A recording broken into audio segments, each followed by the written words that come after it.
오늘은 우리가 예수님의 먼 어머니라고 할 수 있는 두 번째 여인을 만나 보겠습니다. 오늘 본문에 소개되어 있는 여리고의 기생 라합입니다.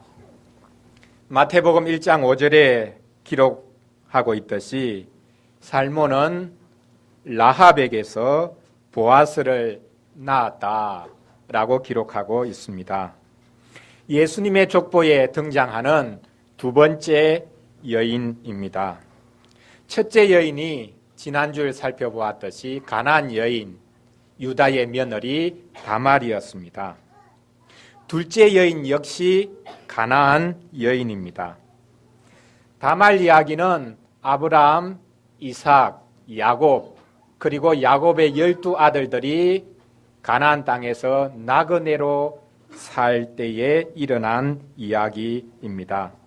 이제 두 번째 여인, 여리고의 기생 라합의 이야기는 똑같이 가나안 땅에서 일어난 이야기이지만 세월이 많이 흐른 이후의 이야기입니다. 이스라엘 백성들이 애굽에서 400년 동안 종살이를 했습니다. 감격스러운 출애굽이 있었습니다. 이후에 광야 40년 방황의 시기를 지났습니다. 이제 하나님의 백성들이 약속의 땅 입구에 섰습니다. 이제 드디어 하나님께서 아브라함에게 약속하신 가나안 땅을 정복할 수 있는, 가나안 땅에 정착할 수 있는 그 시점에 이르렀습니다. 이스라엘 백성들이 나그네로 가나안 땅을 살던 시기를 지나 가나안 민족들을 몰아내고 정착하려는 상황입니다. 바로 이때 기생 라합이 등장합니다. 하나님께서는 가나안의 첫 번째 성인 여리고 성을 멸하라고 하셨습니다.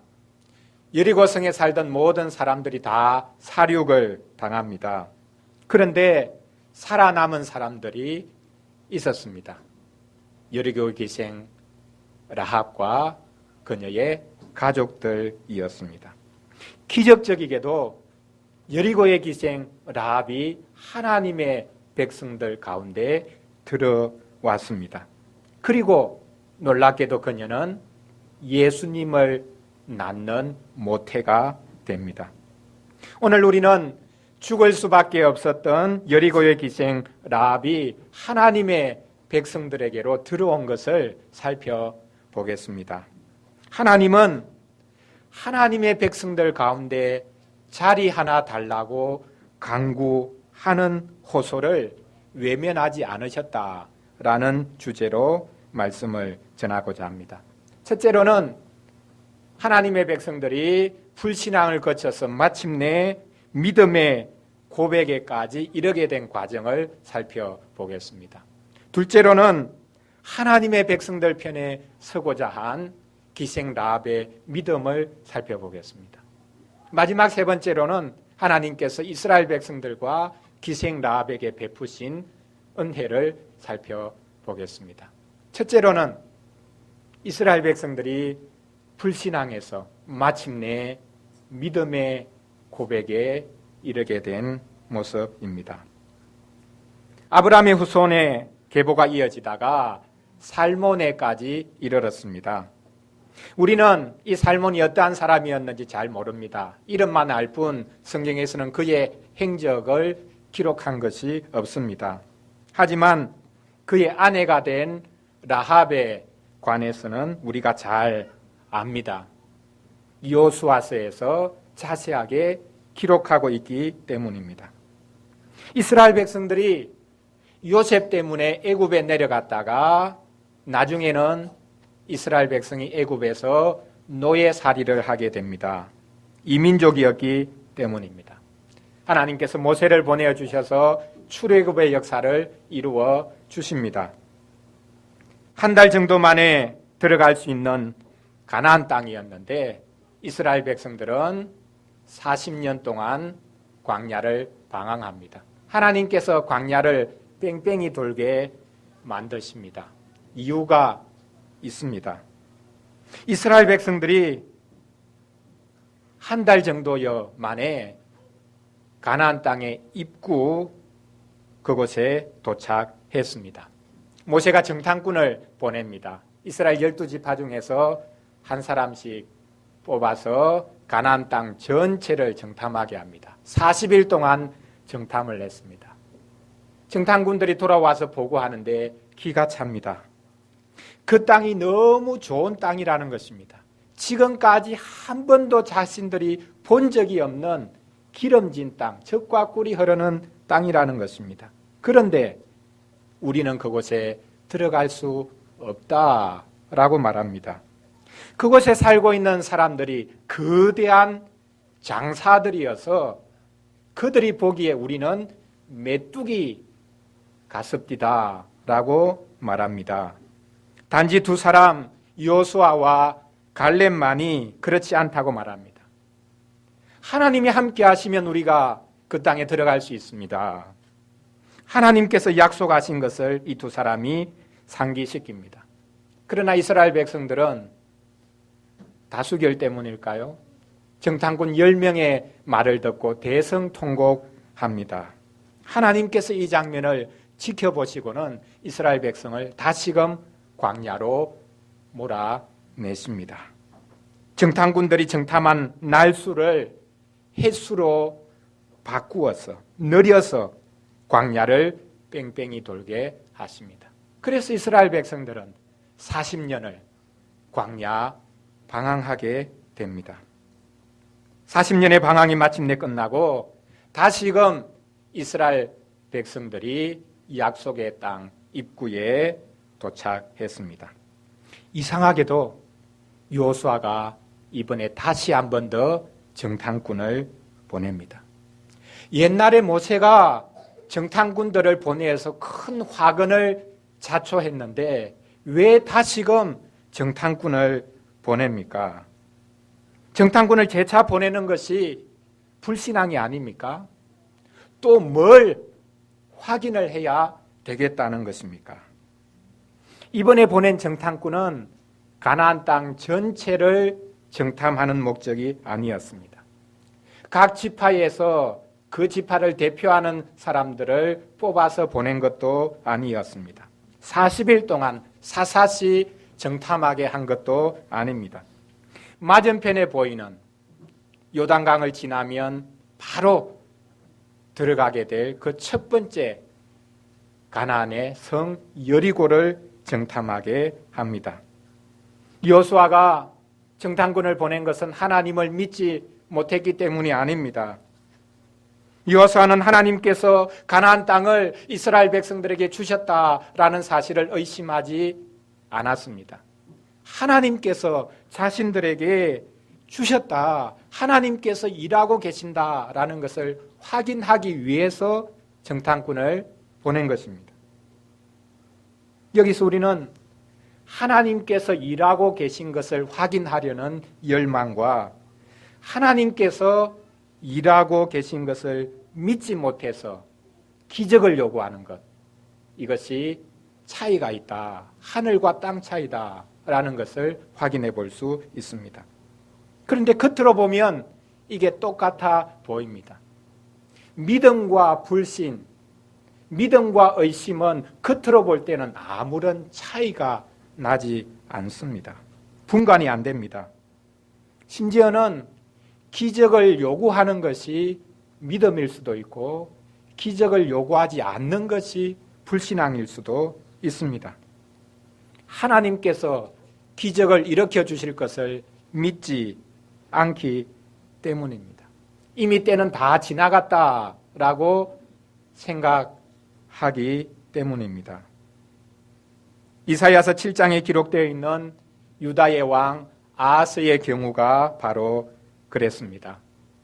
북왕조 이스라엘과 아람이 연합군을 구성해서 이 남왕조 유다를 쳐들어 옵니다. 하나님께서는 선지자 이사야를 보내서 너희들이 걱정할 필요가 없다라고 안심을 시키십니다.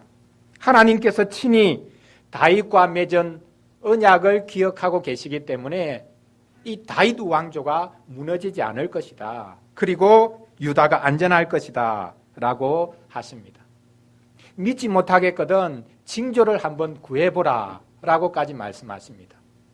그런데 아하스는 경건한 채 흉내내면서 자기는 하나님을 시험하지 않겠다라고 말합니다.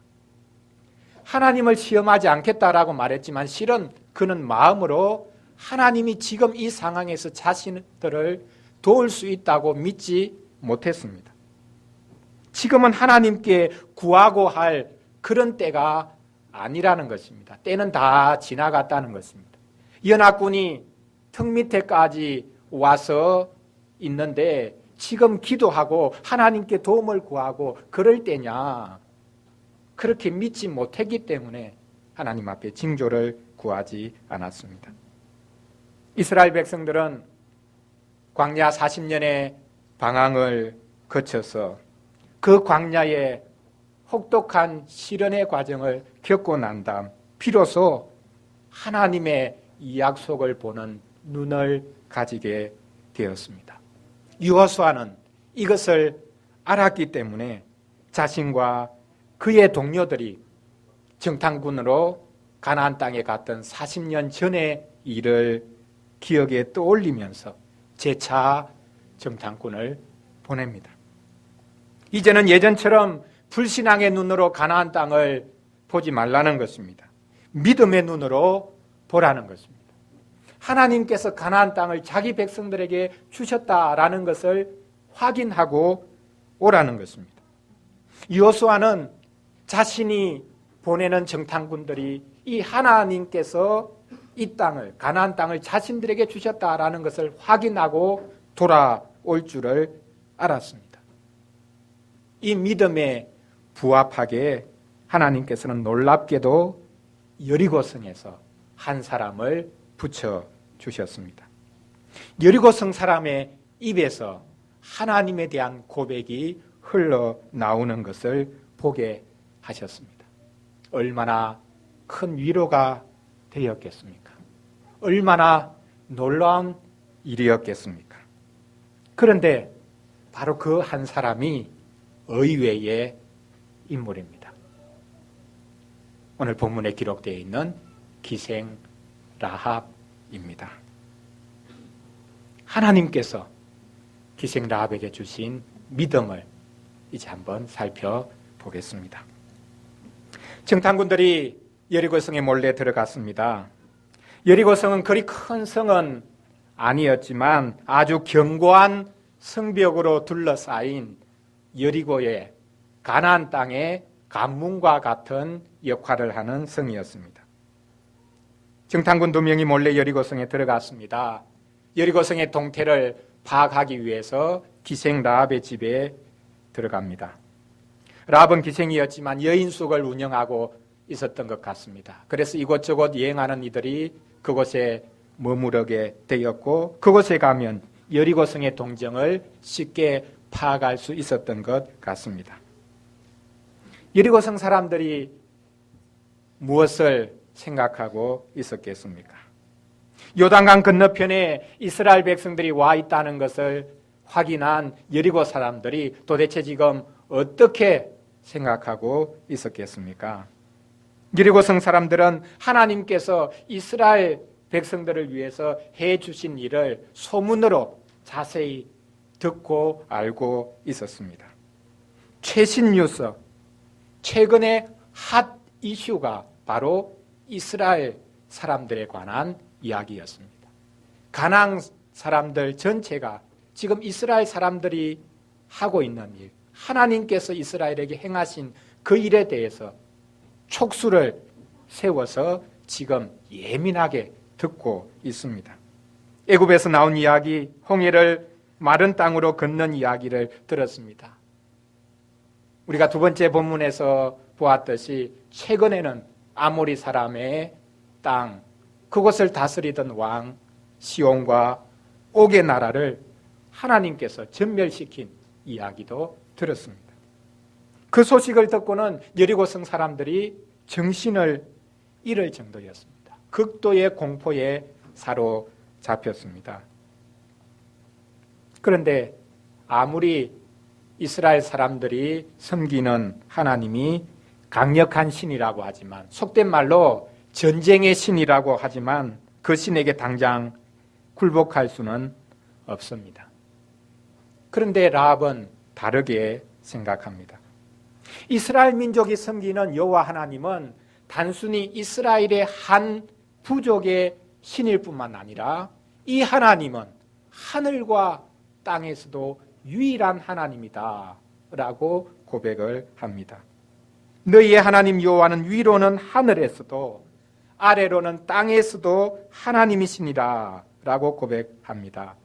당시의 신관념은 부족에게 제한된 신이었습니다. 각 신들이 관할하는 영역이 있었고 다스리는 민족이 정해져 있었습니다. 불가침 조약이라고 할까요? 신들 사이에서도 서로 다투지 않기 위해서 영역을 조정해 놓고 있었습니다. 물론 일정 부분 흡수하고 통합하는 그런 일들도 있었습니다. 그런데 라합이 놀랍게도 고백합니다. 여호와 하나님은 하늘에서도 하나님이시요 땅에서도 하나님이시다 라고 고백합니다. 바로 이 믿음 때문에 라합은 하나님께서 이 가나안 땅 전체를 이스라엘에게 주셨다라고 말합니다.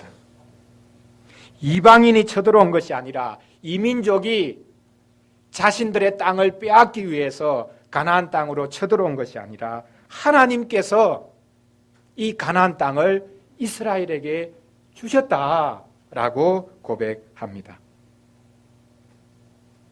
기생 라합은 여리고의 왕이 보낸 군대를 따돌립니다. 이스라엘의 정탐군들을 성벽 창문으로 달아내려 돌려보냅니다.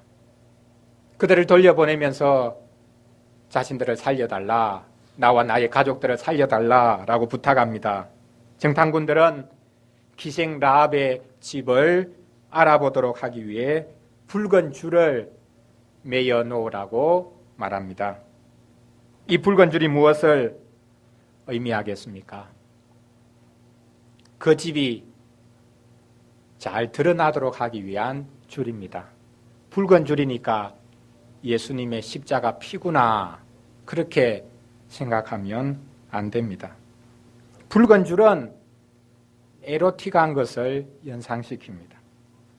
기생 라합의 집에 걸맞는 색깔이었습니다. 소위 말하는 홍등가를 연상시킨다라고 생각할 수도 있습니다. 여리고성 사람들은 기생 라합의 집에 매달린 붉은 줄을 이상하게 생각하지 않았을 것입니다. 당연한 색깔이기 때문입니다. 하나님께서는 에로틱한 그 붉은 줄을 구원의 줄이 되게 하셨습니다. 흥미로운 사실은 히브리어로 줄이라는 단어가 소망이라는 단어와 똑같습니다. 기생 라합이 그의 집에 맨 붉은 줄은 소망의 줄이었습니다. 하나님을 소망하는 믿음으로 그녀는 그 줄을 매여 놓았습니다. 여리고 성문은 그 어느 때보다 더 굳게 닫혀 있었지만 기생 라합은 믿음의 결단으로 문을 열어 제꼈습니다. 기생 라합은 여리고 성에서 사람 대접을 받지 못했기 때문에 여리고에 쳐들어온 이민족들을 편든 것이 아닙니다. 기생 라합의 행동을 그녀의 소외감에서 찾으면 안 됩니다. 그녀가 매국노 역할을 한 것은 그녀의 불행한 처지 때문이 아닙니다. 자신의 신분을 한순간 바꿀 수 있는 기회가 왔다고 생각한 그 행동이 아닙니다. 북한의 공산군이 남한으로 쳐들어왔을 때 수많은 소장농들이 공산군을 환영하면서 지주들을 처단하는 일에 앞장선 것, 그런 행동과는 전혀 다르다는 말입니다. 기생 라합은 오직 믿음 때문에, 믿음으로 인해 정탐꾼들을 숨겨 주었습니다. 기생 라합이 단순히 몸을 파는 여인이 아니라 여리고의 신전에 있었던 여인이다 라고 주장하는 분들도 있습니다. 기생 라합은 자기 민족이 섬기는 우상들과 그 우상을 섬기는 이들의 행태를 유심히 관찰했다는 것입니다. 너무나 비도덕적이고 여성의 인권을 유린하면서도 종교적인 행위로 포장하는 것을 지켜보면서 구역질을 느낄 정도였다는 것입니다. 이렇게 고민하고 있던 차에 이스라엘의 여호와 하나님에 관한 소문을 들었습니다. 그 하나님 여호와는 너무나 도덕적인 하나님이다 라는 소문을 들었습니다. 인신제사를 요구하는 신도 아니고 성매매를 요구하는 신도 아니라는 소리를 들었습니다. 그래서 윤리적인 하나님을 믿기로 결단했다는 것입니다. 맞습니까? 아닙니다. 기생 라합은 하나님의 윤리성에 반해서 그 하나님을 믿기로 작정한 것이 아닙니다. 당시에 이스라엘의 하나님 여호와는 전쟁의 신이라고 알려져 있는데 어떻게 하나님을 윤리적인 하나님이라고 믿을 수 있었겠습니까? 하나님을 도덕적인 하나님이라고 생각하고 믿는 분들은 시험받기 쉽습니다. 사실 하나님은 도덕과 윤리를 무시하지는 않으시지만 그 도덕과 윤리를 초월해 계시는 분입니다. 하나님은 너무나 사랑이 많으신 하나님이다 라는 말만 듣고는 덜컥 교인이 된 분들이 있습니다. 그러다가 성경을 읽기 시작하는데 성경에 보니 구약의 하나님이 너무나 잔인한 하나님이다 라는 것을 발견하고는 내가 잘못 믿었구나 하고 교회를 떠나는 경우가 많습니다. 예수님이 하신 말씀만 해도 그렇습니다. 내 부모나 자녀를 미워하지 않으면 나의 제자가 될 수 없다라는 말씀, 얼마나 걸림돌이 되는 말씀입니까? 하나님은 인간의 도덕의 잣대로 평가할 수 없는 분입니다. 세상의 도덕군자들은 바로 이 하나님 때문에, 예수님 때문에 걸려 넘어질 것입니다. 이런 걸림돌이 있음에도 불구하고 기생 라합은 하나님을 믿었습니다. 그러므로 하나님을 믿는 믿음은 하나님이 주신 선물이다라는 것을 우리가 다시 한 번 더 확인할 수밖에 없습니다. 이제 마지막 세 번째로 하나님께서 기생 라합과 하나님의 백성들에게 베풀어 주신 은혜를 살펴보겠습니다. 하나님께서는 이스라엘에게도 긍휼을 베풀어 주셨고 또한 기생 라합에게도 긍휼을 베풀어 주셨습니다. 이스라엘은 홍해를 건넌 것처럼 요단강을 마른 땅으로 건넜습니다. 가나안의 첫 성인 여리고에 도착했습니다. 여리고성이 굳게 닫혀 있습니다. 이스라엘이 무슨 수로 이 견고한 성을 공격할 수 있겠습니까? 무너뜨릴 수 있겠습니까?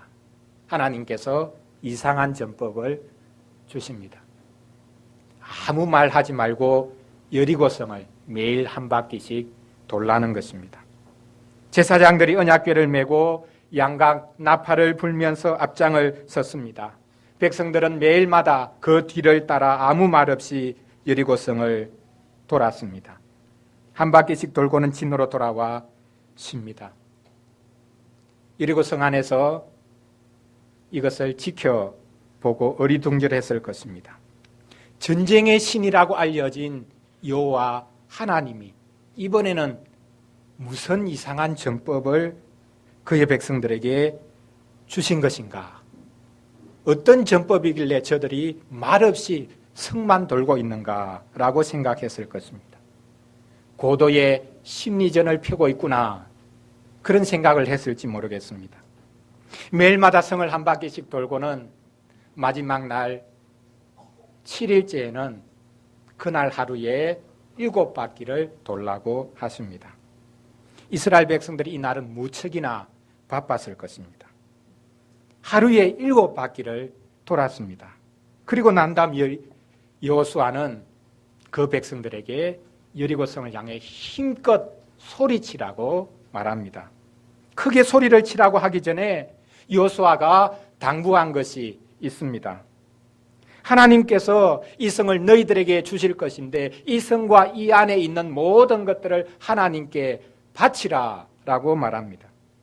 여리고 성 안에 있는 것을 하나도 취하지 말라는 것입니다. 사람들은 다 죽이고 그 안에 있는 진귀한 것들은 하나님께 바치라. 너희들이 취하면 안 된다라고 말씀하십니다. 오직 기생 라합과 그 집에 들어가 있는 가족들은 반드시 살려내라고 말합니다. 이스라엘 백성들이 크게 소리쳤습니다. 여리고성이 무너져 내려앉습니다. 부실공사가 이제 드디어 그 결과로 나타난 것이겠습니까? 사람들이 힘껏 소리치니까 소리의 공명효과 때문에 여리고성이 무너졌겠습니까? 여리고성 사람들이 혼비백산하여 도망치고 이스라엘 사람들은 전쟁다운 전쟁이 아니라 그냥 이삭 죽듯이 여리고성 사람들을 다 쳐서 멸합니다.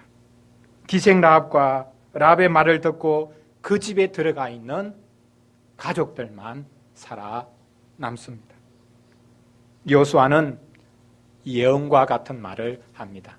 앞으로 누구든지 이 여리고성을 일어나서 건축하는 사람은 저주를 받을 것이다 라는 예언을 합니다.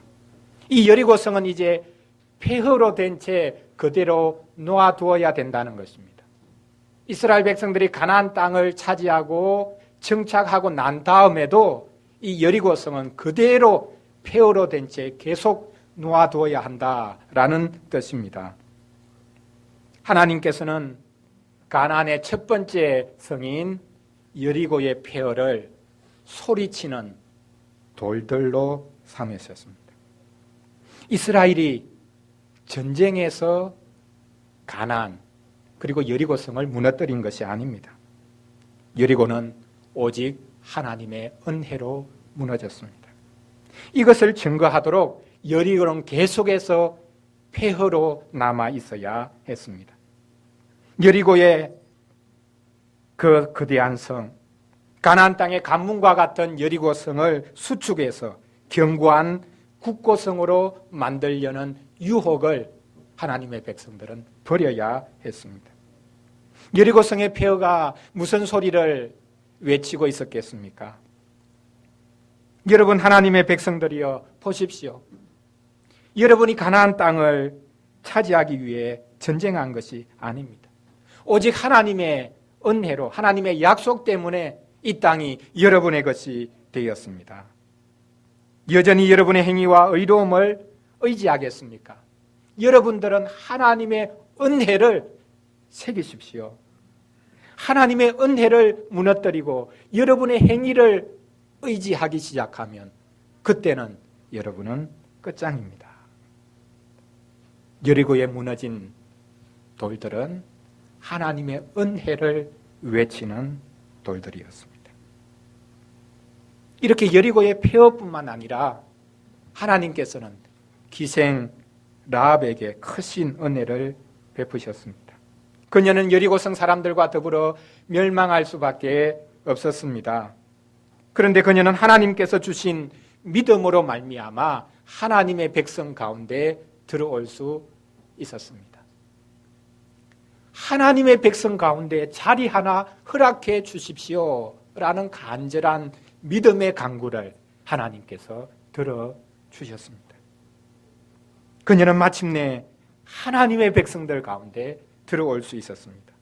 게다가 예수님의 족보에 기록되어 있듯이 그녀는 이방인으로 남지 않고 이스라엘의 한 남자와 결혼해서 가정도 가지게 되었습니다. 놀라운 것은 그 가문이 메시아가 오는 가문이 되었습니다. 하나님께서는 몸 파는 여인도 받아주십니다. 아무리 큰 죄인이라도 받아주십니다. 그리고 죄인임을 고백하고 하나님의 백성들 가운데 자기 자리를 펴겠다고 하는 그 사람을 받아주셔서 메시아의 모태가 되도록 해 주셨습니다. 가장 저주받은 태가 가장 복받은 태가 될 수 있었습니다. 하나님은 역전의 은혜를 베푸십니다. 사랑하는 성도 여러분, 복된 대강절에 우리는 주님께서 오신 길을 더듬어 보고 있습니다. 오직 하나님의 열심이요 하나님의 긍휼입니다. 하나님께서 기생 라합을 하나님의 백성으로 받아주셨을 뿐만 아니라 예수님의 족보에 올려주셨습니다. 기생 라합은 예수님의 어머니가 된 셈입니다. 하나님께서는 기생 라합을 예수 그리스도께서 오시는 태가 되게 해 주셨습니다. 예수님은 기생 라합의 먼 아들로 태어나셨습니다. 기생 라합의 아들 예수님은 이 세상에 피와 같이 붉은 죄를 감당하시기 위해 태어나셨습니다. 기생 라합이 믿음으로 여리고 성문을 활짝 열어 제꼈듯이 기생 라합의 아들로 오신 예수님은 구원의 문을 활짝 열어주셨고 영원한 안식의 문을 우리 앞에 열어주셨습니다.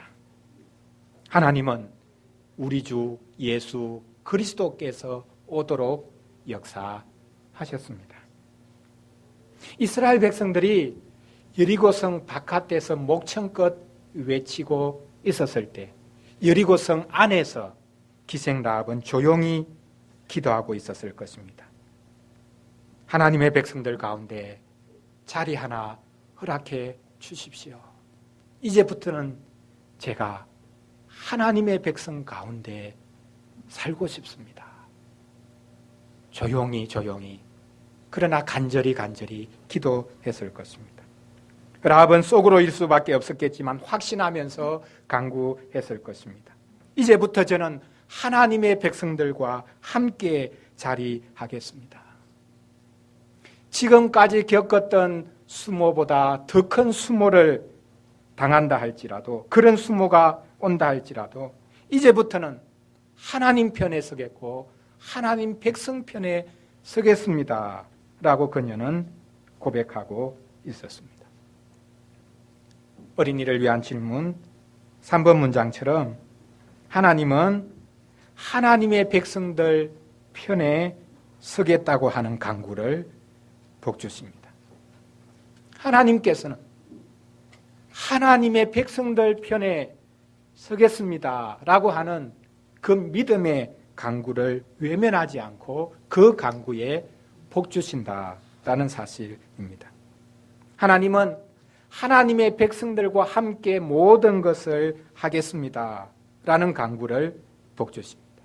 바로 이 믿음이 기생 라합 자신을 살렸고 또한 그녀의 가족들을 구했습니다.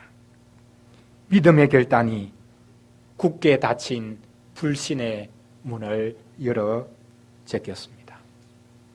대강절입니다. 주님께서 가까이 오시는 계절입니다.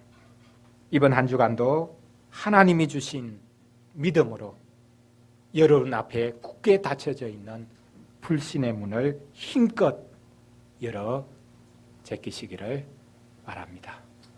하나님의 복이 있을 것입니다. 기도하겠습니다.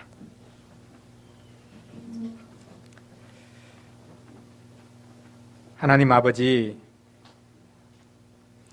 하나님에 대해, 교회에 대해 다양한 소문들이 퍼져가고 있습니다. 하나님의 윤리성과 교회의 도덕성에 걸려 넘어지는 이들이 많은 때에 저희들에게는 참 믿음을 주셔서 교회에 속하게 해주시니 감사합니다. 하나님 아버지, 구하오니 기독교를 조롱하는 이들에게도 긍휼을 베풀어 주셔서 하나님 편에 서고 하나님 백성들 편에 서겠다고 하는 이들이 있도록 도와주시옵소서. 저희들에게 굳센 믿음을 주셔서 하나님의 백성들과 함께 고난받고 하나님의 백성들과 함께 모든 것을 같이 하는 은혜를 베풀어 주시옵소서. 그리하여 하나님의 백성들과 함께 오시는 그리스도를 맞이하는 복을 누리도록 도와주시옵소서. 우리 주 예수 그리스도의 이름으로 기도합니다. 아멘.